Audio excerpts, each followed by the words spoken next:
Hello everyone, this is Nammerman, and today we'll be doing a video discussing all of the Scarlet and Violet games that occurred in this year's MWP, Week 1. So, the way I've decided that I'm going to cover this entire tournament is that I'm going to focus on current gen for the most part, but if there are any other gen games that look interesting or are exciting, I'll cover those individually. But those may have to be done by either request or by me managing to catch it and seeing something interesting. Since this channel will mainly focus on current gen, I'm going to stick to just covering current gen in these bigger videos, but if there is demand for me to cover the other games, I will do videos for those as well, and I'll do it in a separate day, so it's easier to maintain, because I definitely can't cover all of the MWP games in one video. That's way too much. So, for now, we'll just start with the Scarlet and Violet, which there are 4 games. There are 4 slots for Scarlet and Violet, which means that with 8 teams in the pool, there's going to be at least 16 Scarlet and Violet games for us to watch.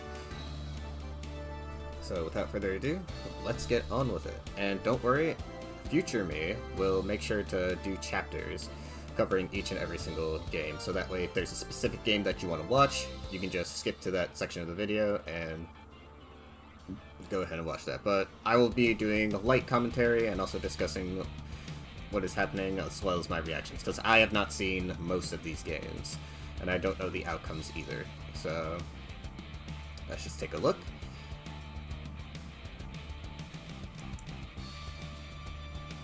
So our first game will be between Axzel and Twinkay, and it is a flying. This is one of the more offensive flyings that people were talking about, and a standard dragon with Raging Bolt. So nothing too unusual here in terms of how things are going to go. So yeah, without further ado, let me press the play button and let's see how this game goes. So usually this matchup is dragon favored due to the fact that obviously Raging Bolt kind of just leaves a massive hole in flying teams. But interestingly enough, Enamorous may actually give them a bit of trouble, because typically in order for him to not get stuffed by Bliscore, he just spams Draco Meteor and creates instant progress, which on Arctic-Kuno teams would actually lead to some manageable progress, but unfortunately, yes, Enamorous instead, he takes a whopping 0 from Draco Meteor. Now, it does become harder for the user of the flying team to do anything with that, since they have to basically play 50-50s, since one wrong move can spell danger. And it also doesn't help that, you know, Raging Bolt can also just use Thunderclap, but anyway. The point of the matter is, Enamorous does make this slightly annoying for Raging Bolt, and if it is a spec set, which I have seen some people use, that's even worse for it, so let's see how this goes. Also, Galarian Moltres is not something you commonly see on these types of flying teams, especially not in these more balanced archetype teams, so this is definitely more of a bulky offense flying team, and seeing Galarian Moltres is kinda nice. I personally like using them on a lot, and I had used it on a bunch of my teams while I was trying to climb for Suspect Verts, but didn't really get there. But yeah, this mod is pretty good with its substitute set. And stabs are also low-key underrated with how much they hit neutrally across the metagame, which when you're a boosting sweeper, that's actually a very good trait to have. So yeah, we see the Fiery Wrath still coming in. Does he substitute again? Yes, he does. And he does not get the Berserk boost. I think he needs to go to 25% to get that. See Archaludon get knocked out. That neutral stab, once again, proving useful. Actually made very good progress against this dragon team, and I don't think we've seen Raging Bolt come in at all yet. And because he hasn't had any good openings to come in due to the threat potential this Pokemon has. And unfortunately, this guy is not Dragon Dance on his Roaring Moon, so he is going to be actually still slower somehow. And the leftovers on this is actually putting in a lot of work, because typically On the more offensive sets, you don't really do fatter sets on this Pokemon, but it's proving to be very good here since it's actually stalling out the Choice Scarf Roaring Moon. And it's allowing it to get a lot more boosts up, so could this be a new trend? Maybe. But yeah, Roaring Moon is dealt with, and yeah, there's a +4, +2 Galarian Moltres, so it's gonna be kind of hard for them to deal with this.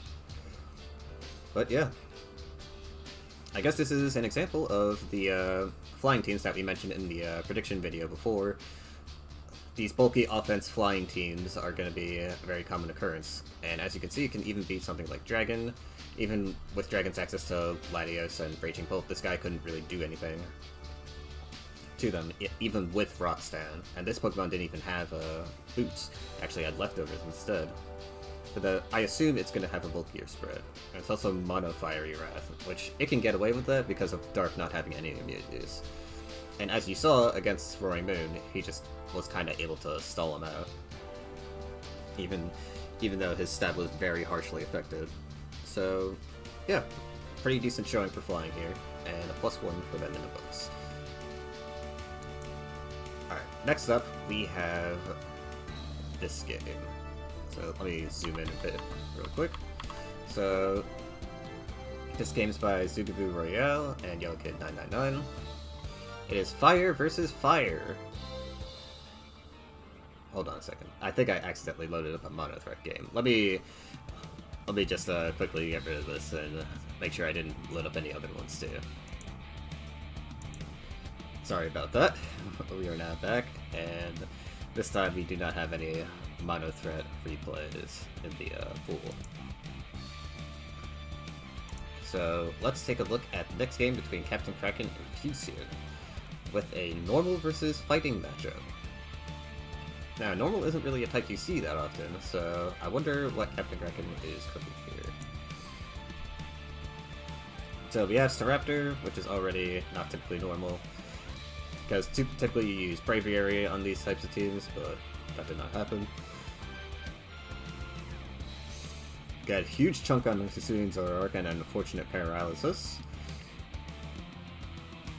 Scrafty gets a huge chunk taken out, but now his fighting immunity is gone, which is going to be a huge problem for him later on if he manages to get rocks up. But we do see Terrapagos come out. If this is a calm mindset, it could be a good position for Cpt.Kraken. Terra Shell makes it so that it doesn't take a lot from Keldeo here. It looks like it could potentially be a spec set, but I'm not 100% sure. We do see that Sneasler gets defeated, or not Sneasler, Terrapagos gets defeated. We see the Trick Room from Porygon 2.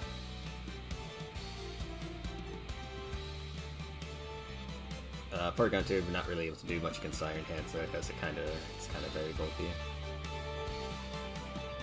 And even if he switches out, Iron Hands is also really slow, so a couple of its Pokemon might be outsped. Iron Hands kind of just beats Porygon 2. We see Staraptor come out again. Final Gambit gets rid of a bunch of Iron Hands' HP. But now is all up to Indeedee. So we see the Expanding Force. Choice Scarf Expanding Force going to do a lot here. Fortunately, there is a Scrafty. Ooh, the Trick Room with Psychic Terrain. Actually proving to be a nice switch up. And now we have Ursaluna coming in for free. Unfortunately, the Flame Orb will be gone though, so we won't get Guts Boost.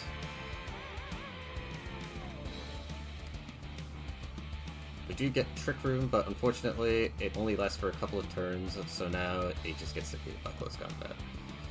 A very interesting team. Very unfortunate that he couldn't eke out the win versus fighting, but that is unfortunately how it goes sometimes with these lower tier types. That being said, it was a very interesting team. Trick Room, Healing Wish Indeedee is actually a very nice tech. That could have messed up a couple of other types, but unfortunately this was not one of them, because it's fighting versus normal, and he lost his Hisuian Zoroark very quickly. And this fighting team isn't very unique either. It's kind of very standard stuff, so nothing really of note here. It is interesting that we did see normal in this tournament, though, and so early as well. And a very unique archetype, but that's nothing new to be expected from Cpt.Kraken, so without further ado, let's move on to the next game. Now we have Xiri versus Yuta the Clown. You have a ground versus steel matchup, and this should be a bit interesting, since this is sand ground, not the sandless ground I was talking about before. But we do have a relatively standard steel, but it does have Empoleon, so let's see what's happening here and what happens. Alright, so this might be the Smackdown, or no, Gravity 2. So yeah, Landorus kind of just gets a free click Earthquake. We say Powdon come in. Does he have eject button? Yep, he has eject button, and they immediately go into Excadrill. So now Excadrill just gets 2 turns where it gets to pretty much delete anything it wants, except for Skarmory, who definitely lives 1 hit. But he sent out Landorus Therian as a response. Yuta was expecting to have to heal, but that did not happen. Spikes are used again. And Landorus itself this time decides to be the one to use Earthquake.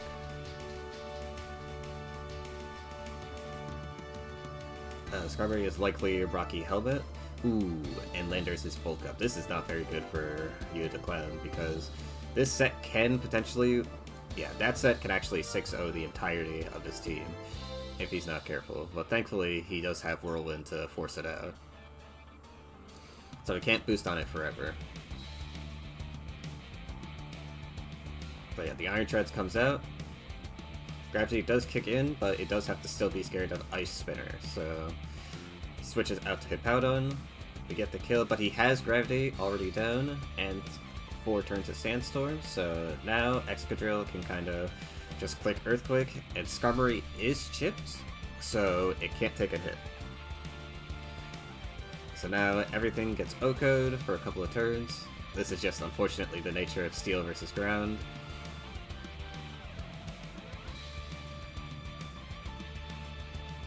But now Iron Treads comes out, Landorus Therian comes in again, takes the Ice Spinner, but he does not outspeed Iron Treads, so can't set up Gravity for free.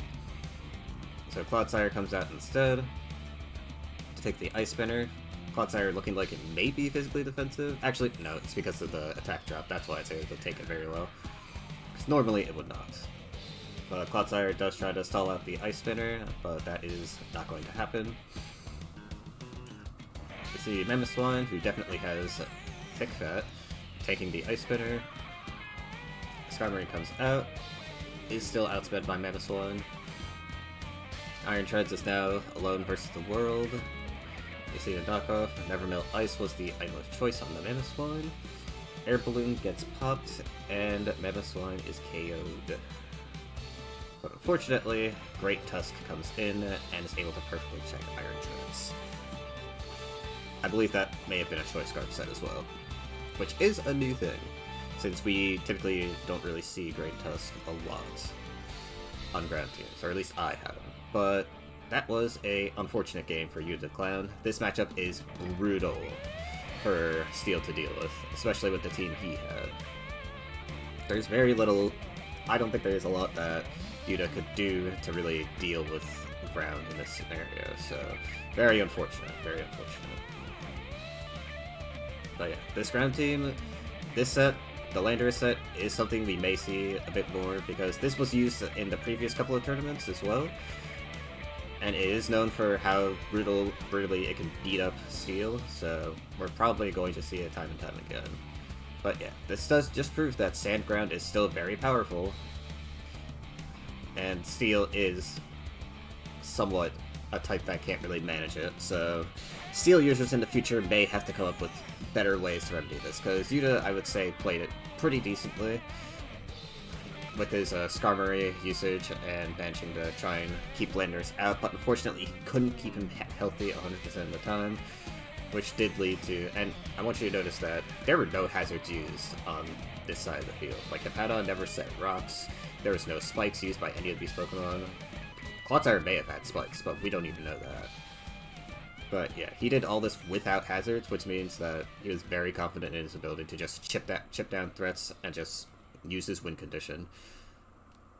But yeah, that's all I can really say for this. So let's move on to the next game. Next up, we have Neko versus a Fogbound Lake. It is Dragon versus Bug. Now, I don't think this is an L for L rank, so not really sure what the thought process was behind using Bug, not the Flame. I'm just not very sure what the aim of Bug was here. But it may have been because they were confident that they might bring Darker Dragon, and Bug can actually do well into those two types. And as we can see, Neko did bring Dragon, but it's a very risky type to bring, because as I said before, Sunfire is like a very powerful thing that's in the meta right now. Some say that it's even broken, so I don't know. We'll see how this match goes though, and how this Bug team fares, because it does have Volcarona, and if there's a Volcarona, there is a way. So immediate swap out of Cleavor, thanks to Archaludon. Archaludon freely getting up those spikes. We see the defensive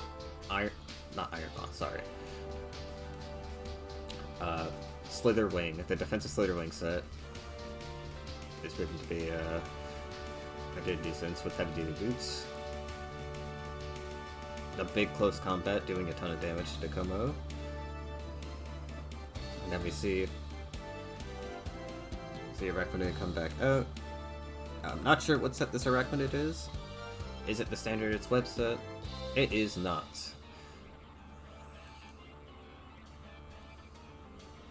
So yeah, with that, Como has been taken out of the equation. Is this a Restock set? It is, and it has Surf. I'm not sure what set this is. I don't think I've seen it before, but it is an interesting set. I'd have to ask Fogbound Lake afterwards, but yeah. Luster Purge gets rid of it. That crit might not have mattered depending on what Laius' set turns out to be. But you do see a +4 Caesar, and this should be very bad for Neko because this Caesar will do a lot of work with the Bullet Punch, especially with how it's set up right now. Unfortunately though, the most annoying status ailment in the game proves to be annoying yet again, and stuns the Caesar who could have otherwise just straight up won the game. We see Roaring Moon, Choice Scarf Roaring Moon using Outrage. Fortunately gets burnt by Volcarona's broken secondary ability. Well, I say broken, but it's only broken if you're using contact moves. It's still really annoying though. And yeah, with that, Volcarona is going to probably sweep this entire team, depending on how well it's able to deal with Dragapult though. So Fogbound looks like he's playing it safe. He's going to try and keep Volcarona at full HP, fish for a confusion, and then use either Bug Buzz or Fiery Dance. I'm not sure if he's used one already. He hasn't used a move yet, so we don't know what he's doing. But yeah, he's definitely trying to play it completely safe.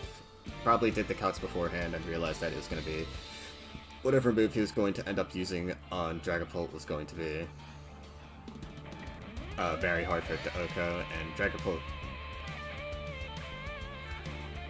But yeah, that is it for that game. And as I said before, Bug can do well into Dragon, as you saw here.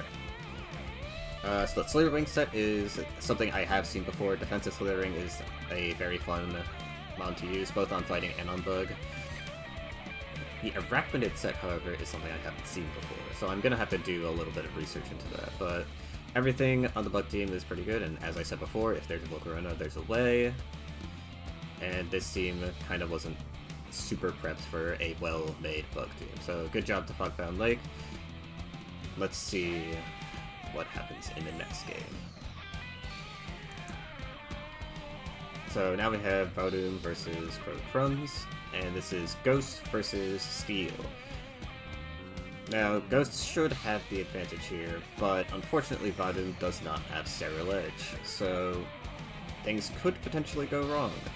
But we'll see, because it does still have two very solid special attackers, and it doesn't look like Crumbs has a very good way of answering ghost spam, or special ghost spam at least, so we'll see how this goes. Fortunately, Pekkaron is going to be completely useless in this matchup too, since Malignant Chain is not going to be doing anything due to every single mono on steel just being immune to it. It does have Parting Shot though, so maybe it'll still be useful as a pivot. Alright, you see the Volt Switch come out from Iron Treads onto Fluttermane. Fluttermane stays in on the Shadow Ball and probably gets... Nope, that's not Heavy Slam, but Fluttermane can still leave if they want. Fortunately, Vodoom does not leave and instead stays in. Stays in, trying to chip down Heatran. Gets the Spadef drop. So Spectrier is in a pretty good spot here if it specs. That being said, I'm not sure if Fluttermane was specs either, but we'll see. Alright, Grimnay from Spectrier. No item reveal just yet. Skarmory could get O-Code from a regular +1 Spectrier, so I'm not sure if that's good news or not. Alright, Dragapult comes out. We get the U-turn on Skarmory. Takes a little bit of Rocky Helmet Chip, which may not be good later. Scizor comes out. We get the Sword Stance immediately. Sinistra appears to either... Well, that is unfortunate. Scizor is able to kill Sinistra very well. Pekkaron comes in but doesn't do enough damage to Scizor. Alright, Goldengo. Is this Goldengo faster than Scizor is the question. It is, thank goodness. But now Heatran comes in and is able to do a lot to Goldengo. Balloon is popped and Vapid Storm chips it down. Duran uses Protect. Goldengo uses Recover. Hex should do a lot here. 43% is not bad at all. Now Spectrier comes in and is in threat to sweep, but if Spectrier is not Scarf, I believe that it will get KO'd by either Choice Scarf Goldengo or someone else. So Archaludon comes in, we see the Draco Meteor, but unfortunately it looks like Spectrier is not Scarf, because if it was Scarf, Vodoom would have stayed in and probably KO'd the Archaludon.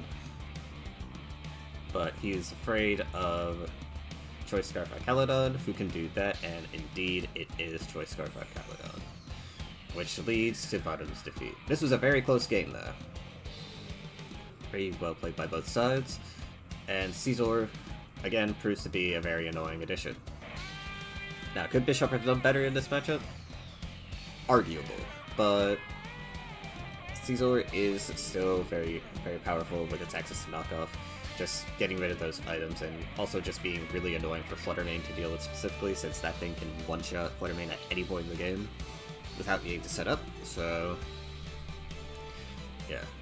If Vodoom had Ceruledge, this matchup could have gone a bit better, especially Ceruledge with close combat, but this team didn't do bad at all, and he was probably prepped for a steel matchup, so nothing really bad to say there, and he was probably prepping for other matchups as well, so all in all, good game from both sides. Very unfortunate that Vodoom had to play the 50-50 and he was not Choice Scarf Spectrier. Not saying that Choice Scarf Spectrier is typically better, but it is unfortunate that he wasn't in this exact scenario, because he probably would have won otherwise. But yeah, that's it for this game. Let's move on to the next. So now we have Dieu Amphibian versus Clean. And this is a water team, a bulky water team. Actually, this is rainwater, interestingly enough, and dark. So, and it seems like, is this a DDRM team? We'll see.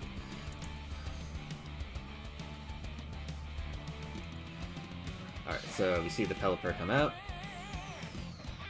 Thunder Punch Bioscarada. We're already off to a roaring start.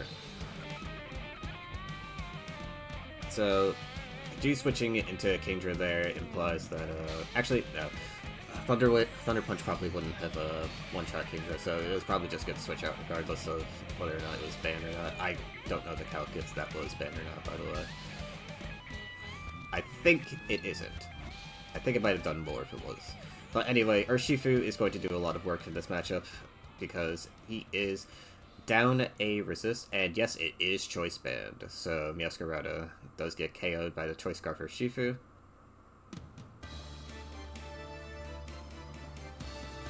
We see Tinglu come in. Now, Urshifu is still going to be an enormous problem for this team to deal with. But thankfully, we see Primarina Oko, which means it's not a defensive set, which means that could be troublesome for the Amphibian. But the Roaring Moon is not able to get Rock Slide off, and I believe this game is now over because Samurott cannot potentially carry against Primarina and Urshifu. That was a very quick game. But yeah, I guess to cover what just happened really quickly, Urshifu Primarina very good against Dark, so Dieu properly prepped for Dark and was rewarded as a result.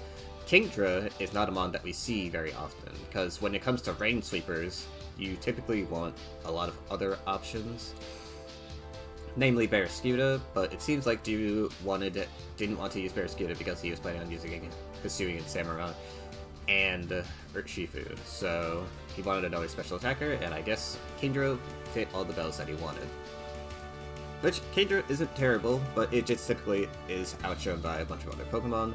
But on this team specifically, it does seem like a pretty good fit, so there you have it. But yeah, congrats to Dieu for that win. The Dark team, Thunder Punch, yes, Thunder Punch choice band Meowscarada would have been very frustrating to deal with for a more balanced team, but unfortunately this is a more offensive team that had Rain to outspeed the choice band Meowscarada. So yeah, unfortunate for Queen that they were defeated. And Primarina also was a massive problem for Roaring Moon, who's also usually an annoyance for water teams, but it just kind of gets hard checked by Primarina. And Primarina doesn't even look like it was the more defensive pivot set, it actually looks like it was the offensive set. So even more unfortunate. But yeah, that will be it for this game, so let's move on to the next one. This game, we have Froll 1 versus Azick. So we have relatively standard Dark versus an interesting water team. I don't believe this is stalled because there is a Keldeo on it, but it's using a few mons that are typically used on stall. So let's see what Froll 1 is cooking here. So we see Alamomola come out immediately. My Stealth Rocks are already down, and we flip turn for free. Tinglu is Rocky Helmet, but that check doesn't matter because Alamomola has, we see the rare taunt from Tinglu with the Ruination. Swampert gets rid of Tinglu's helmet, which will be very nice for Alamomola, since it means that if it's at low HP, it doesn't get KO'd immediately. Fortunately, this taunt from Tinglu is proving to be very annoying for Alamomola. But we get the switch out to Keldeo, but unfortunately he misses the Ruination. That Ruination missed Loki may have mattered too, since I don't think Froll 1 would have gotten that easy switch off. But we do end up getting a lot of HP back up to Swampert, which is very huge since Swampert typically doesn't have good recovery. This Tinglu is still doing a lot of work against this team though, but it looks like it will be going down soon. Suicune losing a lot of HP, and Tinglu will go down. It did a lot of work against this team, but now it's time to see how Meowscarada would do. So Meowscarada reveals the Flower Trick, and we'll see if it's Band or Scarf. That looks like... I don't know off the top of my head, but actually, a similar-ish damage to when it Thunder Punch before, so maybe it is Choice Band, which, if true, dang, that Toxapex is tanky. But yeah, the unfortunate burn comes through for Muck, and Suicune does end up dying here. Oh, or not. And Muck instead decides to resting and get that burn off of it. Sleep Talk gives another rest, but this isn't Gen 2, so you get nothing. Skull comes out again, and this time we get a Poison Jab KOing Suicune, and now Muck is ready to wake up next turn. We will not see it wake up now, though, since we want to answer the Swampert, who gets Stealth Rocks out for free, but Azick is able to get Spikes off with Ceaseless Edge. Aurora brings out Darkrai, who does very little to Swampert, but the Boots Keldeo comes in and is likely ready to do some damage to Darkrai. It gives a Vacuum Wave, so even if Darkrai had Psychic there, it did not matter. This is likely... Actually, I'm not sure what step this is, because he does have a Alolan Muck, so it might not be Assault Vest Hoopa. But yeah, we see the Dark Pulse come out. Now we see Muck come out and is able to tank that special hit from Greninja. Doesn't even have to worry about a freeze since it's asleep. Likely rests again since can't die. Nope, instead he decides to go for the KO on Greninja. It could rest against a couple of other targets anyway, so it might not be the end of the world, but unfortunately, we do see Keldeo take out the Muck, so we will not be seeing it again. We see Swampert come in on the Psychic, and it takes a ton of damage. Alomomola comes in as well, takes 40%, but is ready to heal it off with Wish. Now, Alomomola has to be careful here, because if he gets a Spadef drop, that will spell danger. But we do see the Meowscarada immediate switch in. Alomomola does go for the Protect again, but it yields no results. Protect is used again to scout out which move is being used. Thunder Punch is used again. Another Thunder Punch Meowscarada user, very interesting. Alomomola gets paralyzed. We see Toxapex come in. Lots of boots on this water team, by the way. And yes, that is absolutely choice band damage. So we know that for sure now. Alomomola does die. But Keldeo has Vacuum Wave, and yes, Meowscarada will be KO'd by that. Now we have to go into Hoopa. Hoopa does KO Keldeo, so this is actually Choice Scarf Hoopa. And that results in the death of the rest of Frol's team. Very well played by Azick. Very well played by Azick, and a well-constructed team as well. This Tinglu and Muck did a lot of work in that match due to their tankiness and ability to just absorb the hits that Frolon was able to dish out. Muck being able to tank Greninja and actually getting that crucial KO on it was very, very impactful, and Rest allowed it to get rid of that otherwise game-ruining burn, which allowed that KO to happen. A Darkrai set. There wasn't really much to Darkrai in this match, and I'm not even sure if it was Specs or Scarf or whatever. But the Choice Band Meowscarada did do a lot of work, and we had Choice Scarf Hoopa over Greninja, which is very interesting. On these Dark teams, I haven't seen Greninja a lot, but I don't know. Maybe that's a new thing that everyone's beginning to understand, or maybe it's a choice between either Samurott or Greninja, and a lot of people still think Greninja is good. But I'm still seeing these Hisuian and Samurott teams with no Greninja, so maybe Greninja might be falling off? Who knows? But yes, another Thunder Punch, Meowscarada, definitely seems like an anti-water tech, but it also is probably likely anti-flying as well, since I'm going to be honest, as someone who has used Triple Axel on Meowscarada a lot, that thing can miss a lot, so having a guarantee over potentially higher damage definitely is a lot nicer. You do unfortunately miss out on not doing a ton of damage to Gliscor, but they don't know that until they see it. But yeah, that's it for this game. Very interesting team from Frol. It is a very semi-stallish team. Did a lot of work trying to keep everything up, and the Vacuum Wave, Keldeo did do a lot, and Keldeo was very helpful in this matchup, but unfortunately, Azick's team was just way too prepped for it as it appeared, and his Tinglu just did way too much and got too much progress done during its time alive. So that is unfortunate for Frol, but maybe we'll see this team do well in another matchup, who knows. But let's move on to the next game. This game is between RoyalReloaded and...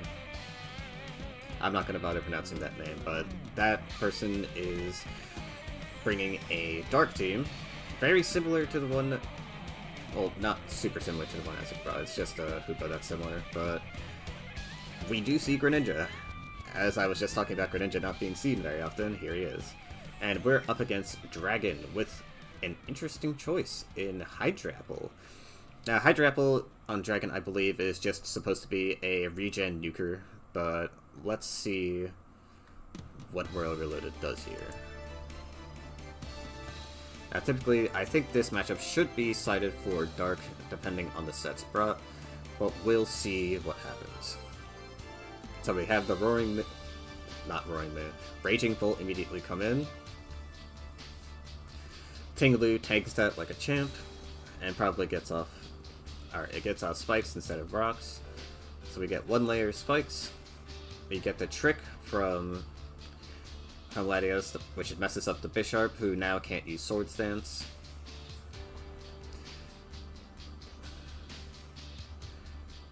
Hoopa comes in, does a ton of damage to Fusien and Goodra, which means that it likely may be Specs, since that is definitely a lot.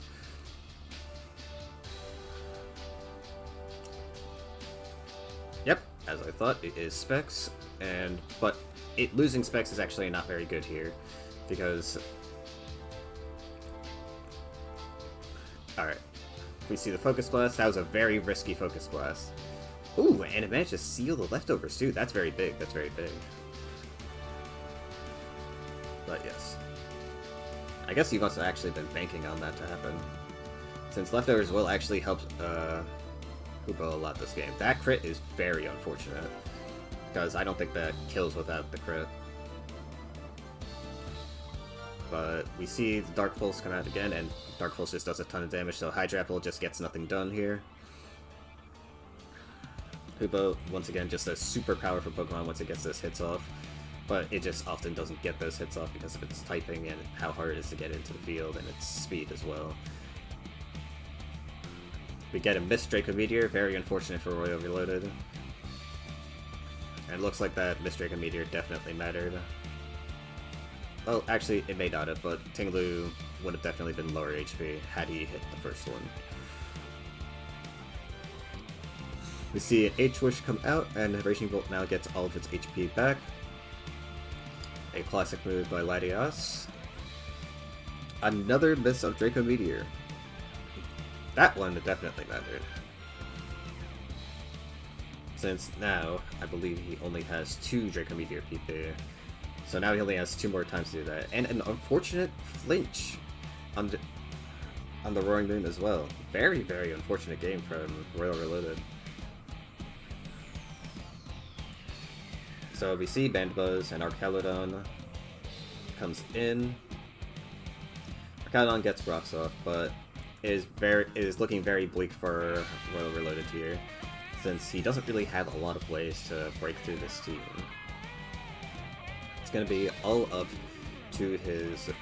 Okay, so he manages to get that KO on Hoopa, that's big. But Greninja will come in and just reap with Ice Beam. So is Dragapult a set that can deal with this? Nope, because I believe that Greninja is Choice Scarf. So, unfortunate. Very unfortunate game for RoyalReloaded. He got hacked a lot that game. But this is still, I would say, a dark favored matchup. RoyalReloaded did get some good plays in there, but unfortunately his Hydrapple just wasn't able to do anything because of Hoopa. Hoopa taking the leftovers and him knocking it off actually proved to be detrimental, which normally knocking off Choice Specs would be good, but in this matchup it proved to be fatal. So that is very sad. Very good teams from both of them. I was interested in seeing what Hydrapple could do, but unfortunately it just did nothing but die, which is really sad. But yeah, that's pretty much it. Very standard Dark team from the Dark user, whose name I still don't think I'm gonna say properly. So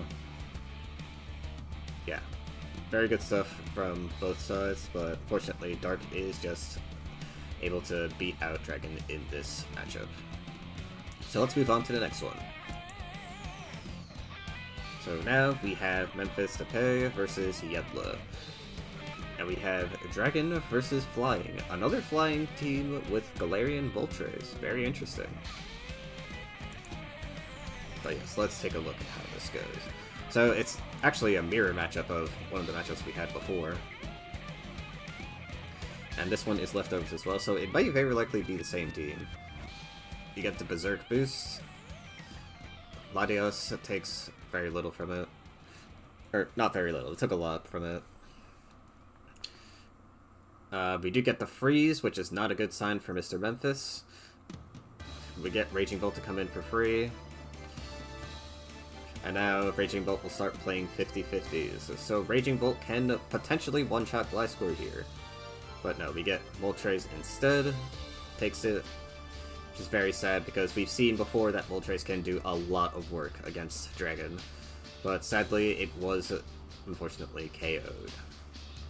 Arcaladon does set up the, Alright, good read from Memphis, gets rid of Latios without any issues. That Latios could have proven very annoying as well. Gliscor uses Protect to scout out what Dragapult is using, and now we perfectly answer with Skarmory, who takes a whopping 12% from Dragapult's Dragon Darts. Next we see Garchomp come in, Skarmory gets the rocks down, we send in Corviknight. The Mist Fire Blast may prove to be...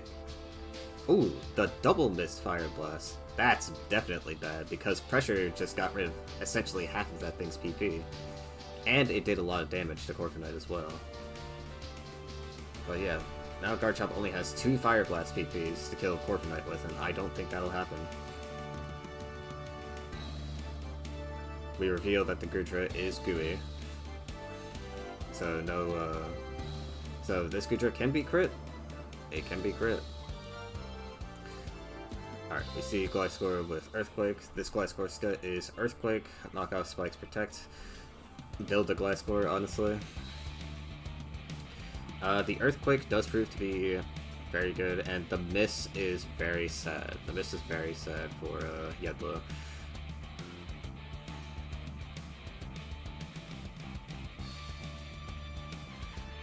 We see Raging Bolt come in, taking a lot of chip damage as well. I should really ask, what item is this thing running? We get the very confident Whirlwind from our Skarmory player. Very nice. Arcaladon taking damage from the spikes as well. And Corviknight comes in to deal with Arcaladon. Arcaladon likely using Thunder Wave here. But it misses the Thunder Wave. Poor Yedla is missing almost everything. But we do get the Roost. So Body Press comes in with Rocky Helmet Chip. Arcaladon does get a defense boost. We get a Draco Meteor from Arcaladon as well. Doesn't really get much done. But Skarmory is at an uncomfortable HP level. Yedla immediately doubles into Raging Bolt. Corviknight is now in a bit of a tough pickle. The U-turns out into Dragonite, who is able to actually manage Raging Bolt, because now Raging Bolt is too low to survive an Earthquake. And just like that, Memphis wins. Very sad from Yedla. Yedla missed a lot of crucial moves that would have been otherwise good. Yedla got a very good freeze, but wasn't able to capitalize with it due to them missing Fire Blast 2 times in a row in crucial turns, and of course, Corviknight the Frosted turn, he does hit it. So, very sad, but outside of that, it is interesting that this specific flying team seems to be making the waves in this tournament. Because it does do very well versus Dragon, because as I said, Enamorous kind of makes clicking Draco Meteor for free a bit risky. And the double Steel Flyings is also very, very interesting as well. But yeah, this slightly more offensive flying team is very, very interesting, very interesting. It's unfortunate that Yedla got done dirty this game, though. And physical Dragapult on Dragon is actually somewhat rare, because typically I'm told that special Dragapult is used over physical when it comes to dragon teams. But on this specific team, I think physical is actually just fine, so yeah. Without further ado, let's move on to the next match. We are halfway there. So we have Choco versus Rio Vidal, and it's Dragon versus Dark. Again. This matchup, I did say that this matchup was going to be very common in the video, so let's see how these two go at it. So, Dragon user has Combo, which is typically a tech that's used to deal with Dark, due to its fighting typing and also Dark resist, so let's see how this goes. So, we already get an unfortunate Ruination. Does Tinglu have Rage Helmet? It does. We get a Whirlwind on the Como. Goodra does come out, but switches out into Latios immediately, predicting an Earthquake. We get a Mist Ruination, however, instead. Energy Ball coming from the Latios, but doesn't do much against Tinglu. Ice Beam does come out from the Latios as well, so it's obviously non-choiced. Darkrai uses Ice Beam as well, but gets blanked into Goodra. Tinglu comes in with Dragon Tail, or comes into a Dragon Tail. Goodra takes a little bit of chip for that, but Tinglu does come in again. Goodra gets a little bit of healing, but also takes another round of Rocky Helmet chip. Fusien Samurai comes out and is getting ready to lay down some spikes. Galadon is ready to also profit off of him hitting him. And this is going to prove to be annoying for the Dark team, since Body Press kind of hits everyone on the team. Greninja comes in. The Protect scouting what Greninja may potentially use. Now, is it Specs, is it Scarf? We'll find out. Helios comes in, so unfortunately Latios' death won't tell us anything. Now we see Goodra come in, and let's see what happens here. So we get the Dragon Tail immediate into Meowscarada. Now let's see, what does Meowscarada do here? Meowscarada does a U-turn. So this still doesn't reveal anything, because I have seen Bandit sets use U-turn as well. Now, I could technically try hard and go calc that right now and see if it's Band or Scarf, but I truthfully don't want to do that. So we'll just look at it as it is and take it at face value and say that we don't know. Fusien Samurai comes in and is ready to do a Sacred Sword, but Goodra is able to scout it. Unfortunately, Samurai is not choiced, so Rio Vidal goes for a clean read and knocks out Dragapult for free. Samurai does use its Sword Stance here. Our Caledon is in a bit of trouble with this Sacred Sword that's about to come through. Now, he does get checked by Roaring Moon, but I'm pretty sure Rio Vidal will be okay with that. Roaring Moon is Choice Scarf and not a Dragon Dance. Kobo comes in, lacking heavy-duty boots. And Greninja should be able to make light work of the rest of this team if it is Specs.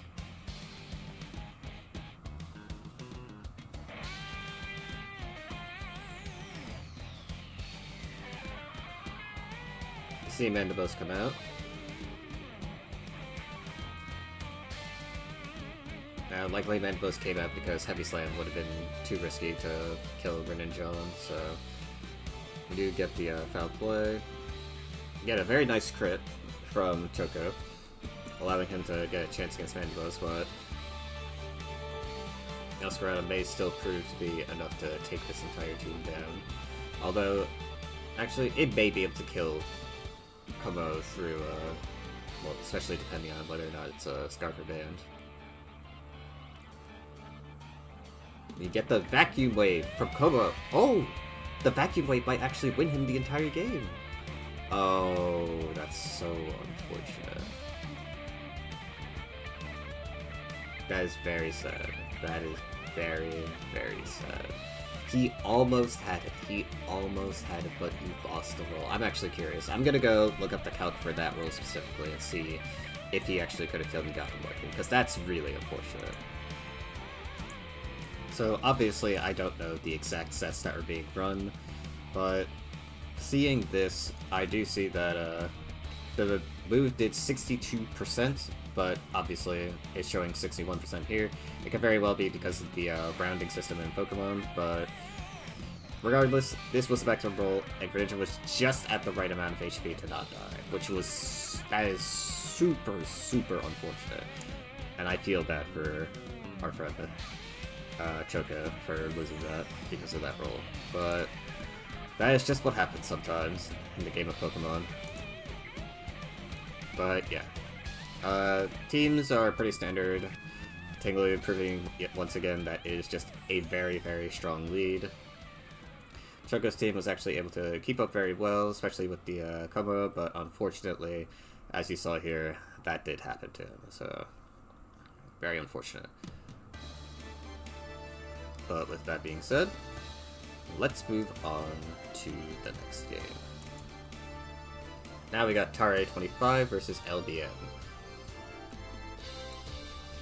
So we will take a look at this. This is Fighting versus Dark.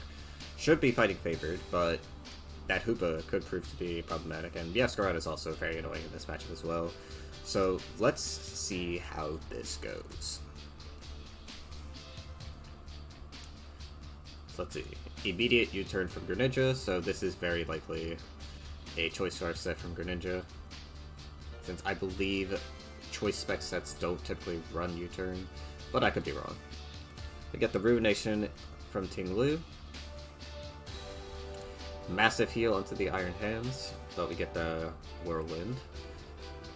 Headlong Rush from the Great Tusk, KOing the Tinglu before it can get any hazards down. Very good. But Yaskarada now gets to come in and click whatever it wants. It chooses to click Ice Triple Axel, and it misses, which allows Urshifu to keep its balloon. Now, who the balloon is for, I have no idea, but I believe it might be to dodge spikes and Earthquake and the like. So, we get another Triple Axel miss. Remember what I said about Triple Axel? That's why I don't use it. That's why I refuse to use it anymore. Because that's just unfortunate, and yeah.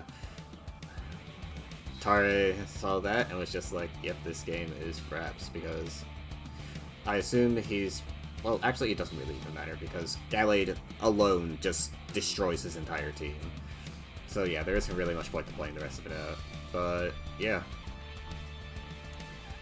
This is just very sad.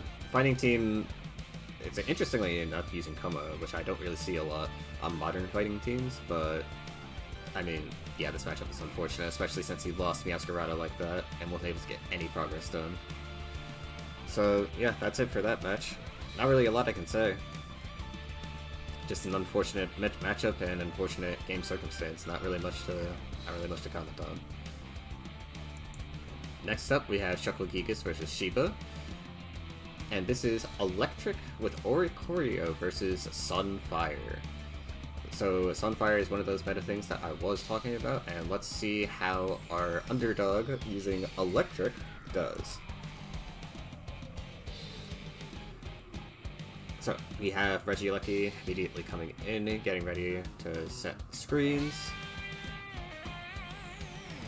Alright. Fun fact about Rapid Spin, it can get rid of Magma Storm, by the way, but he does not end up doing that, and instead goes straight into Rotom Wash. Rotom Wash taking very little from actual Magma Storm, but the residual damage it will take more from. Here comes the Sun.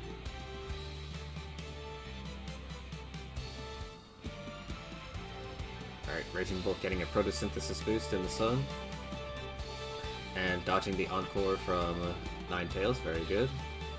We get Rising Voltage from Raging Bolt, but unfortunately Electric Terrain is not down right now, so it doesn't do nearly as much damage as it should.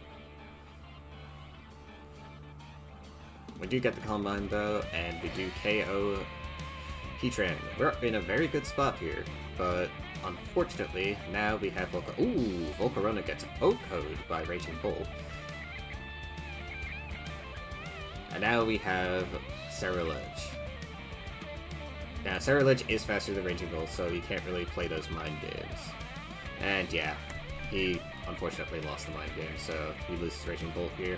That's very sad, because if he didn't lose that mind game, that would have been very big. Alright, we get the Memento onto Ninetales. Regilucky is getting ready to put those screens back up. Get the H-Wish, which means Ceruledge most likely will be getting its Sash back intact. We only get the Reflect due to the fact that there are no special attackers left. Cinderace will KO.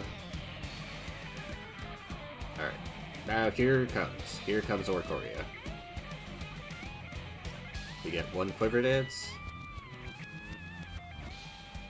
The Air Slash is not enough to KO.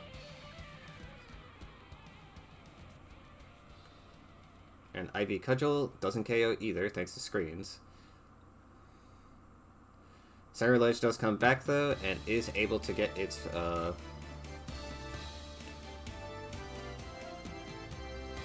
Reflect. We get the Revelation Dance. Revelation Dance does very little to Ceruledge.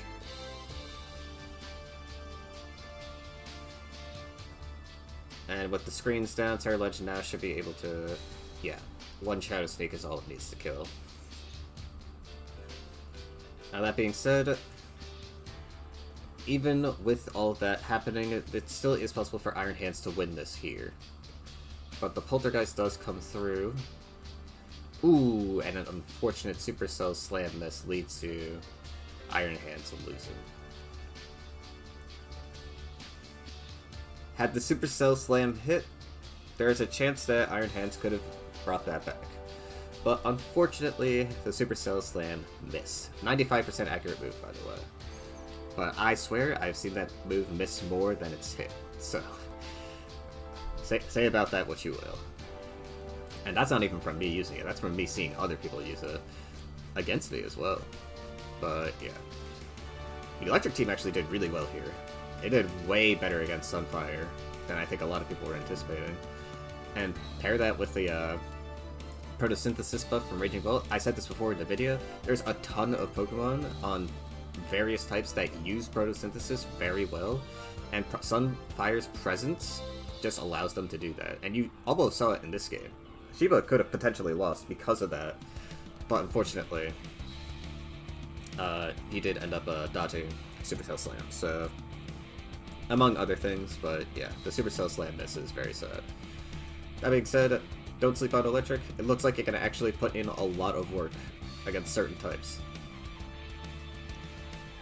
And Rising Voltage on Raging Bolt could have been extremely scary, because that move is very powerful in electric terrain. It's almost like Expanding Force, but I would say maybe stronger. Regardless, very unfortunate that the game did not go to the electric user's favor, but I will say, I don't think it's the type's fault, it was more so just a circumstantial fault. But yeah, let's move on to the next game. Wincon versus MassKeauuu. We have Wincon using Poison against Water. Now, Poison often gets cited as a type that just isn't very good because it loses to 90 billion things automatically. So Wincon bringing this is very interesting. So let's see how this match goes. Up against Rainwater, by the way. We get one Toxic Spike down. He doesn't have any absorbers for that on the Water team, which is very funny. That means he has no Tentacle or Toxapex. Typically, Toxapex is run on Rain as a pivot, but I guess not this team. Get the U-turn immediately to Greninja. Let's see, what will Greninja do? Greninja will predictably use Extra Sensory. He gets the crit, but it is getting slowly worn down by the Toxic Spike. We have Psychic Noise coming in, but Swampert uses the check button to get Barraskewda in. Barraskewda is going to get worn down a lot, though, over time. Alright, we get the Psychic Fangs, and it should be known that, yeah, Barraskewda is banned, so he has to switch out because it's way too obvious for it to be Muck. No Water Absorb on this Mon, so that means it is unaware.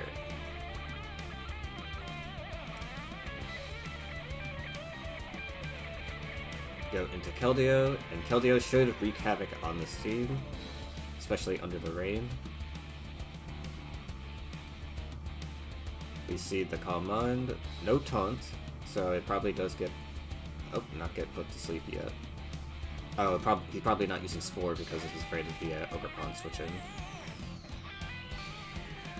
Or maybe that's what he's afraid of, I'm not sure what he was afraid of. But regardless, Toxapex comes in, Greninja gets chipped down even more, Slowking comes in again. And is able to, doesn't really take that hit very well, but it'll just heal it off anyway, it'll walk it off, just go to Muck. Muck with heavy duty boots. Amoonguss comes in. The regen core, instead of it being well, it's actually triple regen with Amoonguss, Toxapex, and Slowking. Actually, is this a stall team? I think this might actually be a stall team on Wincon's end, because I don't think there's any like actual breakers on the team.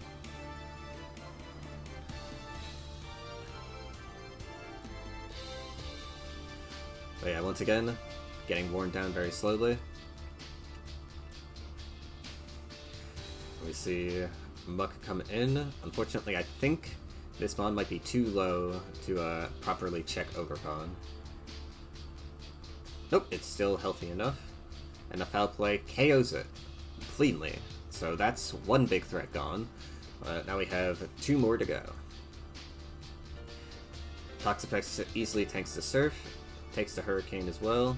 Does the Confusion hit himself? Nope, he gets the Recover off and is able to just walk off all that damage. This time it does hit itself. Decides to switch out back into Slowking. Slowking takes the Hurricane easily. Slowking will probably switch out to heal, yep. Toxapex comes back in with more HP. Greninja, once again, gets worn down by the singular Toxic Spike. Very important to note that he only got 1 spike down. This very well could have been intentional or unintentional, because it was kind of circumstantial, but I think keeping up only 1 spike proves it to be more useful in these types of games due to people just switching out very quickly. It's definitely gotten more value in this game than it has in other games, but he's always going to Toxic this person because he has no standard poison moves. Or reliable poison moves, I should say. And now Keldeo is going to get slowly worn down. Yep, and Pelipper trying its best to do anything, but it can't really break this impenetrable core that Wincon has. I guess one of those 6 things that, or several things that beats poison isn't on water, it would appear.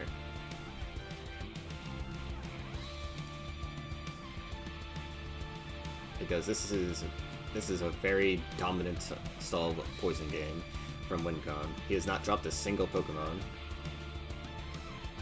And MassKeauu's team is just falling apart. Oh, we do lose a Pokemon.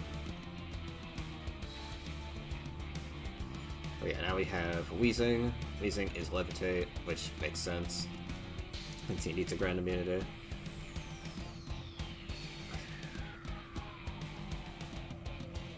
But yeah, Wincon saying that he's not even trying, that's crazy to say in a tournament setting. But Keldeo is going to get worn down here. He's constantly surfing, but not much to do. Yeah, I think this is just a slow, painful death from MassKeauu's team. And then Toxapex just wins. Or Wincon just wins. Since I don't think there's anything that he can do about Wincon just switching between Toxapex, and yeah, he's just gonna switch between Toxapex and Slowking, and literally just there's nothing he can do. Yeah, a Poison W in the first week of MWP. That wasn't something I expected. I did not think Poison would be a type that would get brought, but Poison was able to actually clutch up against this Rain Water team. That could have otherwise been very scary. But Wincon's team was just very prepped for it, and he was just able to carry out what he needed to do. Very, very well-built team by Wincon, and kudos to him for making Poison work in this generation, where a lot of people say that Poison is impossible to make work. Is full Soul Poison maybe the only viable way to run it? Who knows? But yeah, we'll move on to the next game. We have Doflamingo, I doubt that's an actual name of the user, versus Mind Gaming. We got another Bug team versus Fighting. Now, as someone who plays Fighting a lot, I absolutely despise the Bug matchup, but for one reason and one reason only. And it's because of sticky webs. My be hated. I despise sticky webs so much. Oh my goodness. So that must be the Choice Specs Araquanid set that I've heard a lot about. Because that did a ton of damage. Damage that I don't think Araquanid is normally supposed to do without Choice Specs. So we get the Burnt Iron Hands though from Volcarona. We get the double burn. Oh no, this is already a disaster. So Volcarona is actually the mono-attacking fire. It's either Fiery Dance or Bug Buzz. I think it's probably going to be Fiery Dance on Bug, but it could be Bug Buzz as well. Substitute, Morning Sun, Will-O-Wisp, and Fiery Dance. Oh wait, no, it needs Quiver Dance on there. It might just be Quiver Dance, Will-O-Wisp, Morning Sun, and then move. It's very likely that. I don't know why I keep thinking about Substitute all the time with this one. But yeah, Volcarona is very easily able to tank that. Shiba is Choice Scarf. We go into Araquanid, who takes probably nothing from this, thanks to Water Bubble and the fact that Urshifu is burnt. Very interesting. Yeah, and breasted as well. Wait, that would mean that if it's Rest Talk, it can't be Choice. It's a Stockpile Rest Surf set. Interesting. Like I said, I have not seen this set before at all, so maybe I'll have to ask Altrek about it and see what the reasoning is behind this set. But yeah, it isn't able to do anything against the +2 Sneasler, so that's unfortunate. But that Surf did a lot of damage, a lot more than I was expecting, and it kind of took Iron Valiant out of the game. But yeah, we do see Great Tusk do a lot of damage to Scizor. Fortunately, Scizor gets a +1, but the Rocky Helmet does come in clutch and get the KO needed to make sure Scizor doesn't keep sweeping. We get the Sucker Punch from Low Kicks. Slitherwing comes in, likely the defensive set as well. It does get to use Close Combat for free here since it resists both of Scrafty stabs. And it also is faster than Scrafty, so it kind of gets the KO here if he decides to stay in. He does not. Get the KO on Iron Hands, and as we said before, Iron Valiant was basically taken out of the game, so any stray hit can kill this thing at this point. So yeah, for example, Low Kicks. You can just click Sucker Punch for free. Now Urshifu Rapid Strike comes in, and Urshifu is not able to do anything because it is burnt. And I think this is GG's for the Bug user, since Scrafty cannot do anything to the rest of his team. Very well played by the Bug user. All the Bug mains that watch this channel are very happy, I'm sure, right now that Bug won an official tournament. Especially with very unconventional sets, but... well, the only unconventional set I think is Araquanid, but yeah. The Araquanid set did a lot. That Surf did generations worth of damage to Iron Valiant, and yeah, just very solid team composition by the Bug user, and as I said before, Fighting, I believe, struggles with Bug a ton, so this matchup doesn't entirely surprise me, but it is very unfortunate that Doflamingo had to deal with this. So when it comes to Doflamingo's team, I mean, he didn't really have anything non-standard. Choice Scarf, Urshifu, standard Great Tusk, standard Iron Valiant, Iron Hands, Choice Band, or not Choice Band, but Balloon Sneasler, like nothing.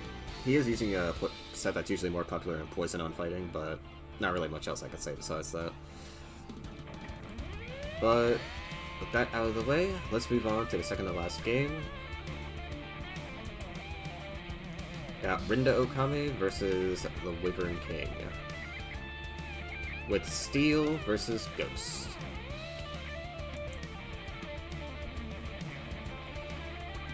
let's see how this goes. So we got the knockoff Iron Treads, the Bramblegas. Bramblegas gets the Rapid Spin and pops the balloon. Bramblegas now gets its own spike off. And that spike is going to stay permanently because he cannot get rid of it with Rapid Spin due to Ghost being Ghost. You get the Colbur Berry from Spectrier, allowing it to live and take a hit. Unfortunately, now it doesn't have as much breaking power to wear down Goodra as much as it could. Goodra does get hit with the Will-O-Wisp though.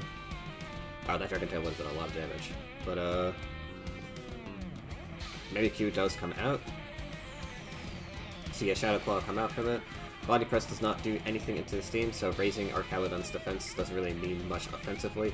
MassKeauuu has Will-O-Wisp, which I'm sure caught a lot of people off guard.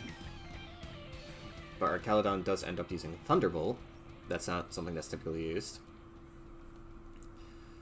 See the substitute come from Dragapult. Dragapult does manage to dodge the Draco Meteor. And now I believe he will probably use Substitute again. Nope, he does not use his Hex.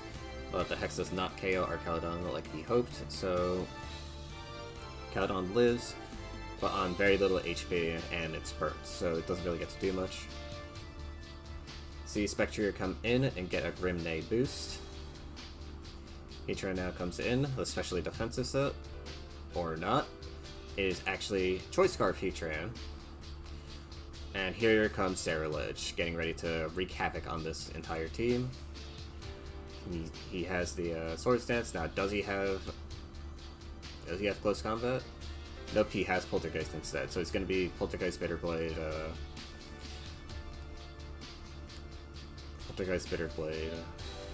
Shadow Sneak. It's very unlikely that he does not have Shadow Sneak. I'm very surprised that people aren't taking Close Combat, because I feel like Close Combat was supposed to be the meta choice on Ceruledge, but it seems to not be. Ceruledge gets its speed lowered, which could be annoying against this thing specifically, because normally it is faster than him. But yeah, so MassKeauuu takes the Shadow Ball instead. 1 HP that Gholdengo lives on. Very sad for TWK.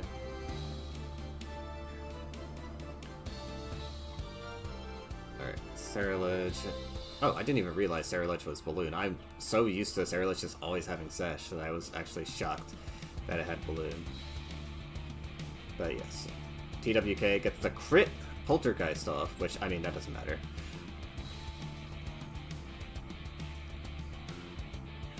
But yes, that Poltergeist does come in clutch and allows TheWyvernKing to get this game in the bag. But yeah. And yeah, as TWK said in the postgame, Sneak killed, which is why I said it most likely didn't matter whether or not he was Jolly or Adamant. I think he is Adamant, but I could be wrong. But, yeah.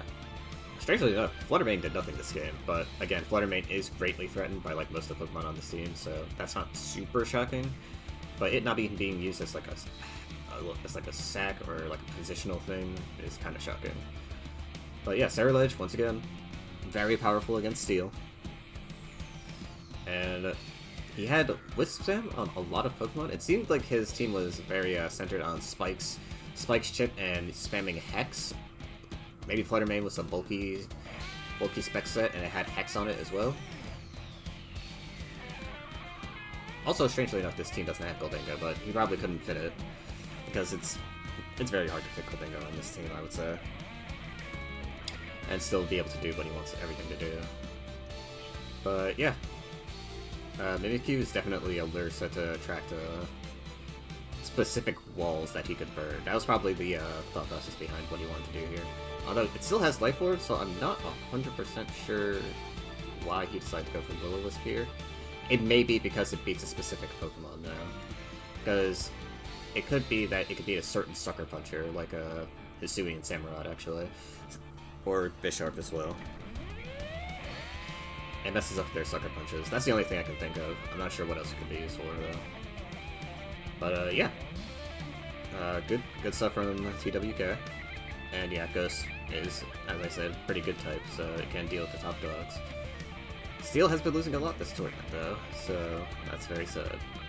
But it does seem like people were right about that. And now for the final SV match, we have Chaitanya versus Scarfire in Fire versus Steel.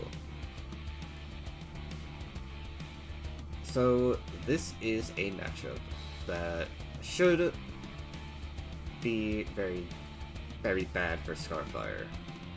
I wouldn't be surprised if this ends very quickly, but Scarfire may be prepped for Sunfire since he is very active in the Monotype scene and is aware of Sunfire's presence. He wouldn't bring Steel without having some sort of prep for it, so let's see what he has cooking. But Chaitanya is a very good player, often referred to as one of Monotype's GOATs, so let's see how this goes. Our countdown comes into the Ceruledge lead. Ceruledge lead very strong here, I would say. Sword Stance comes out. Stealth Rock goes through. Get the Poltergeist.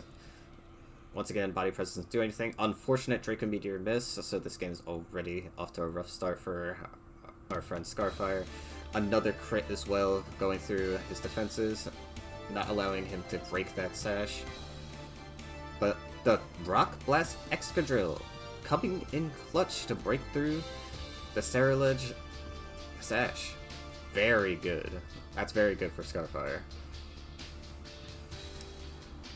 The things people will do to make sure that Ceruledge can't use its sash. I tell you, man, I tell you. But, very good switch into the predicted Earth Power from Scarfire, allowing it to get a rapid spin-off and pop Heatran's Balloon. Chaitanya expecting a switch into either Excadrill or Gholdengo, not sure which one, but it ends up costing him his momentum, which leads to him getting free damage on his Volcarona. And now Scarfire is in the driver's seat for this game. We see Power Gem come out, which means that this Heatran set is 1000% going to beat Volcarona 1v1, especially since it seems to be specially defensive. See the high jump kick come out from Chaitanya onto Scarfire. Scarfire is able to take it. Cinderace would be able to KO it normally with a Pyro Ball, but it seems like Heatran was not interested in that.